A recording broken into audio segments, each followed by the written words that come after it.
Hi loves, welcome back to my channel. If you're new here, welcome. I make new videos every other week, so please be sure you subscribe and turn on my bell notifications so you don't miss a thing. This week I'm going to be sharing my vegan mac and cheese recipe with you guys. This is such a comfort food for me. When I went vegan, I really missed mac and cheese, so I finally decided to make my own version of it, and after about a year of experiments and fails, I have finally gotten this recipe exactly how I like it, and I'm so excited to finally share it with you guys. I hope you enjoy this recipe as much as I do.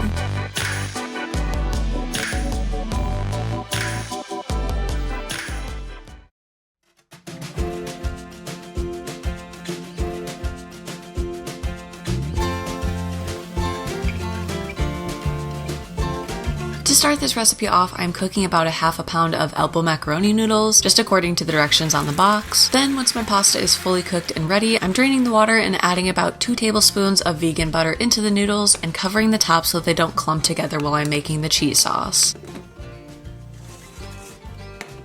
For the sauce, I'm putting a small pot over medium heat, and to that I'm adding 4 tablespoons of extra virgin olive oil and 5 tablespoons of all-purpose flour, and I'm whisking that together until there are no more flour pockets. And this is going to be what's called a roux. This will make sure our sauce really thickens up towards the end. I'm going to leave that on the stove for about 2 minutes while I prepare the ingredients for the next step. First, I'm pouring 2 cups of unsweetened original almond milk into a glass measuring cup, and I'm microwaving that until it's about lukewarm. Then it's time for my favorite part. I'm adding 2 teaspoons of garlic powder, 1/4 a teaspoon of ground cayenne pepper, 1/2 a teaspoon of ground paprika, 1/4 a teaspoon of chili powder, 1/2 a teaspoon of black pepper, and 1/2 a teaspoon of garlic salt infused with parsley. I'm giving that a whisk, and then it's back to the little pot. I am slowly whisking our seasoned milk mixture into the roux. It will clump up a tiny bit each time you stir it in, so really make sure that you're mixing it evenly to ensure that it comes out really smooth. I also want to mention I like my mac and cheese a little bit on the spicy side, so if you're sensitive to heat, you can totally omit the cayenne pepper from earlier, but this next step is one you're not going to want to skip out on. I am adding in 1/3 cups of Frank's Red Hot sauce. This isn't really for the heat, but more for the flavor it gives, and a cool plus to this is it also turns the sauce this amazing orange color, and it makes it look incredibly realistic. Then finally, I am adding 1 cup of nutritional yeast. I am then going to let this sit for about 3 minutes or until it starts to bubble at the top. It will thicken up quite a bit during that time, which is exactly how we want it.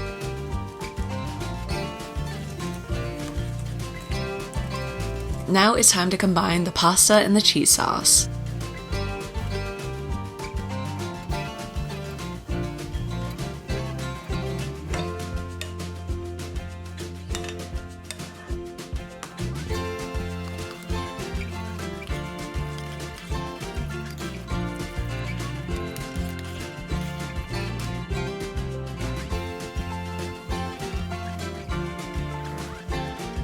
I love serving this with a little bit of smoked Spanish paprika on top. It really takes the flavor of all those other spices we put in earlier to a whole new level.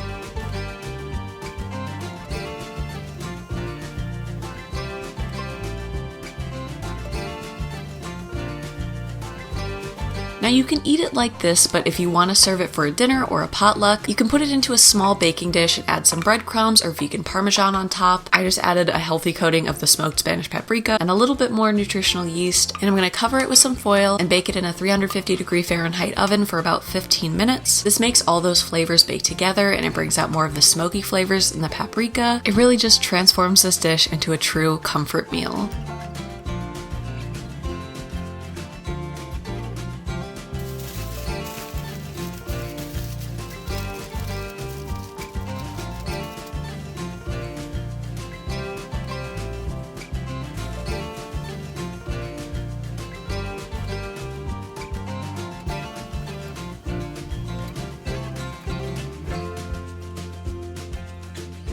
I really hope you enjoyed this recipe. If you did, please be sure you give it a thumbs up and subscribe if you haven't already. Stay safe, stay healthy, make good choices, and I will see you guys soon.